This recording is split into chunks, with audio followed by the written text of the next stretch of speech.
আপনি একজন সংখ্যালঘু নেতা হিসাবে কি আগামী দিনে বিজেপি যদি বলে আপনি কি বিজেপিতে যেতে চাইবেন? সে প্রস্তাব ফিরিয়ে দেবেন?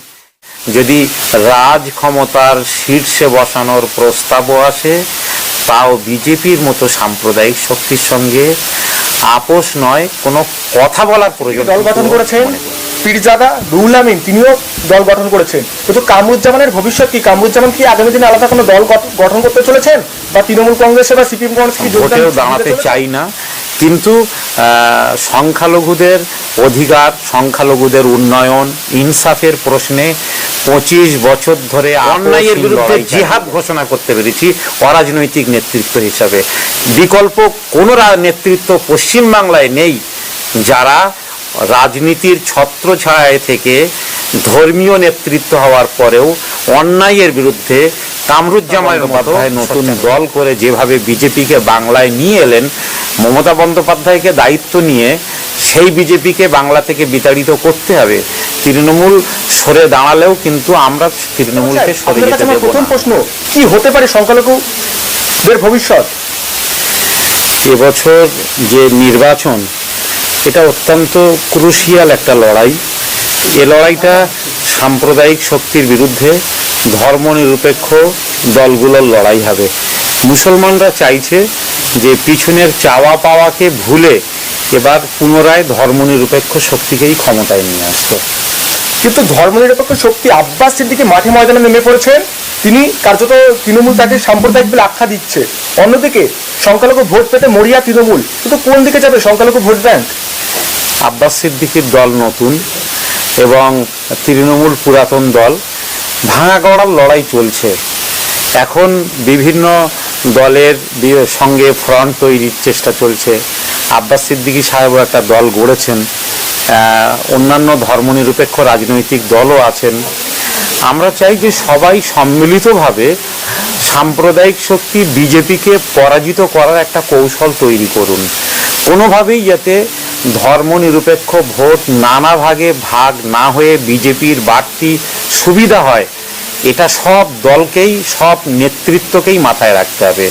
যদি বোঝা যায় যে কোনো দলের একটা গোপন উদ্দেশ্য হচ্ছে যে বিজেপিকে বাড়তি সুবিধা পাইয়ে দেওয়া, তাহলে সে দলকে কিন্তু মুসলমানরা প্রথমে প্রত্যাখ্যান করবে এবং কোনোভাবেই সাধারণ ভোটাররা এখন আর অত একেবারেই অজ্ঞ নন যে বিজেপিকে সুবিধা পাইয়ে দেবেন কোনো আর ছোটোখাটো ফ্রন্ট তৈরি করে। এরকম মানুষ এরকম দলকে বা এরকম জোটকে গ্রহণ করবেন না।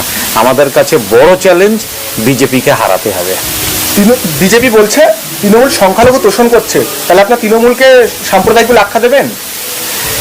তৃণমূল দলটা কাছ থেকে কি পেয়েছি না পেয়েছি বলবো না, কিন্তু তৃণমূলের যা অবস্থা, তৃণমূল কি বিধানসভা নির্বাচন পর্যন্ত ময়দানে থাকতে পারবে? এটাই কিন্তু আজকের বড় প্রশ্ন। আমরা চাইছি যে তৃণমূল ময়দানে থাকুক এবং বিজেপির বিরুদ্ধে মাটি কামড়ে তারা লড়াই করুক। তৃণমূল কংগ্রেসই বিজেপির সঙ্গে জোট করে বাংলায় নিয়ে এসেছিল, ফলে সেই বিজেপিকে বাংলা থেকে বিতাড়িত করার দায়িত্ব তৃণমূল মুখ্য ভূমিকা পালন করুক, তৃণমূল দায়িত্ব নিক। আজকে তাদেরকে খাল কেটে কুমির আনার মতো করে মমতা বন্দ্যোপাধ্যায় নতুন দল করে যেভাবে বিজেপিকে বাংলায় নিয়ে এলেন, মমতা বন্দ্যোপাধ্যায়কে দায়িত্ব নিয়ে সেই বিজেপিকে বাংলা থেকে বিতাড়িত করতে হবে। তৃণমূল সরে দাঁড়ালেও কিন্তু আমরা তৃণমূলকে সরে যেতে দেব না। তাহলে আশঙ্কা করছেন যে 21-এর নির্বাচনে তৃণমূল থাকছে না, বিজেপি ক্ষমতায় ফিরছে? আসলে যেভাবে তৃণমূলের দলটা কাঁচের ঘরের মতো করে হুড়মুড় করে ভেঙে পড়ছে এবং অত্যন্ত উদ্বেগের যে তারা যেভাবে গেরুয়া দলের সঙ্গে আপোষ করছে, গেরুয়া দলে চলে যাচ্ছে, এ থেকে বোঝা যাচ্ছে যে যত দিন যাচ্ছে তত তৃণমূল দলটা যেন ছোট হয়ে যাচ্ছে। এটা উদ্বেগের। আমরা চাই না যে তৃণমূল দল ভোটের মুখে এভাবে ভেঙে যাক, কিন্তু তৃণমূল নেত্রীর সমীক্ষা করা দরকার, মূল্যায়ন করা দরকার যে কেন তার দলের কর্মীরা, তার দলের নেতারা, তার দলের মন্ত্রীরা মন্ত্রিত্বের পদ ছেড়ে দিয়ে বিজেপির মতো দলে চলে যাচ্ছে। আব্বাস সিদ্দিকী দল গঠন করেছেন, পীরজাদা রুহুল আমিন তিনিও দল গঠন করেছেন, কিন্তু কামরুজ্জামানের ভবিষ্যৎ কি? কামরুজ্জামান কি আগামী দিনে আলাদা কোনো দল গঠন করতে চলেছেন, বা তৃণমূল কংগ্রেসে বা সিপিএম কংগ্রেস কি যোগদান দিতে চলেছেন? আসলে রাজনৈতিকভাবে লড়াই করিনি কখনোই, ভোটেও দাঁড়াতে চাই না, কিন্তু সংখ্যালঘুদের অধিকার, সংখ্যালঘুদের উন্নয়ন, ইনসাফের প্রশ্নে 25 বছর ধরে আপোষহীন লড়াই চালিয়ে যাচ্ছি। যেখানে সংখ্যালঘুদের স্বার্থ ক্ষুণ্ণ হয়েছে, কামরুজ্জামান কিন্তু সেখানে ঝাঁপিয়ে পড়েছে। সে শক্তি ডান না বাম, সে শক্তি সরকার না বিরোধী, আমরা কখনো পরোয়া করিনি। আমরা নিরীহ মানুষের, অসহায় মানুষের আমরা ন্যায় চেয়েছি, সুবিচার চেয়েছি, ইনসাফ চেয়েছি, সংখ্যালঘু যুবকদের সংখ্যানুপাতে চাকরি চেয়েছি, শিক্ষার অধিকার চেয়েছি, আলিয়াকে বিশ্ববিদ্যালয় করার দাবি জানিয়েছি। এই লড়াই আমাদের চলবে।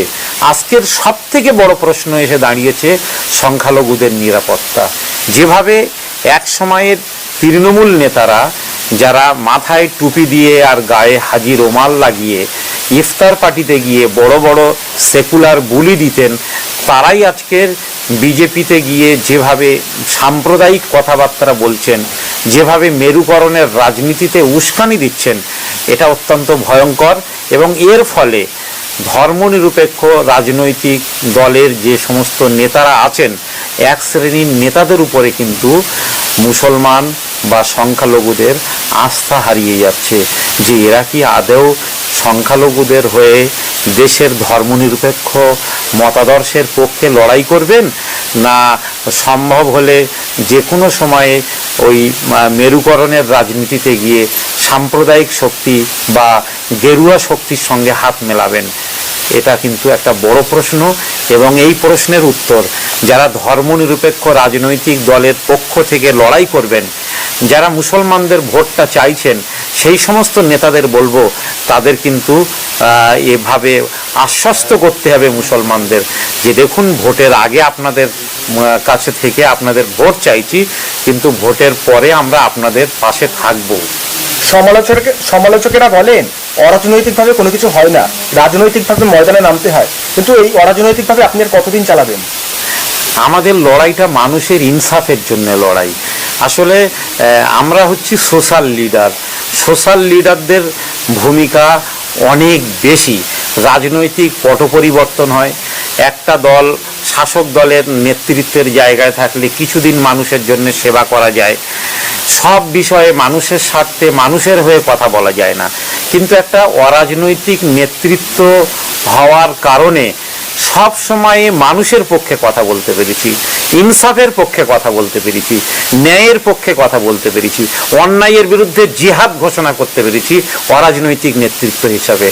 বিকল্প কোনো নেতৃত্ব পশ্চিমবাংলায় নেই যারা রাজনীতির ছত্রছায়ায় থেকে ধর্মীয় নেতৃত্ব হওয়ার পরেও অন্যায়ের বিরুদ্ধে কামরুজ্জামানের মতো সোচ্চার হতে পেরেছে। আমার শেষ প্রশ্ন, বিজেপিতে সংখ্যালঘু মুখের অভাব, আপনি একজন সংখ্যালঘু নেতা হিসাবে কি আগামী দিনে বিজেপি যদি বলে আপনি কি বিজেপিতে যেতে চাইবেন? সে প্রস্তাব এ তো এক বালতি দুধে এক ফোঁটা চুনা পড়ার ন্যায়। বিজেপির বিরুদ্ধে, বিজেপির মতো সাম্প্রদায়িক শক্তির বিরুদ্ধে আমাদের আপোষহীন লড়াই। রাজনৈতিকভাবে বা অরাজনৈতিকভাবে কখনোই কোনো অশুভ শক্তির সঙ্গে আপোষ করিনি। ফলে বিজেপির সঙ্গে কোনোভাবেই কোনো পৃথিবীর কোনো স্বার্থে আমরা আপোষ করতে চাই না। এমনকি যদি রাজ ক্ষমতার শীর্ষে বসানোর প্রস্তাবও আসে, তাও বিজেপির মতো সাম্প্রদায়িক শক্তির সঙ্গে আপোষ নয়, কোনো কথা বলার প্রয়োজনটুকুও মনে করি না। কথা বললাম সারা বাংলা সংখ্যালঘু যুব ফেডারেশনের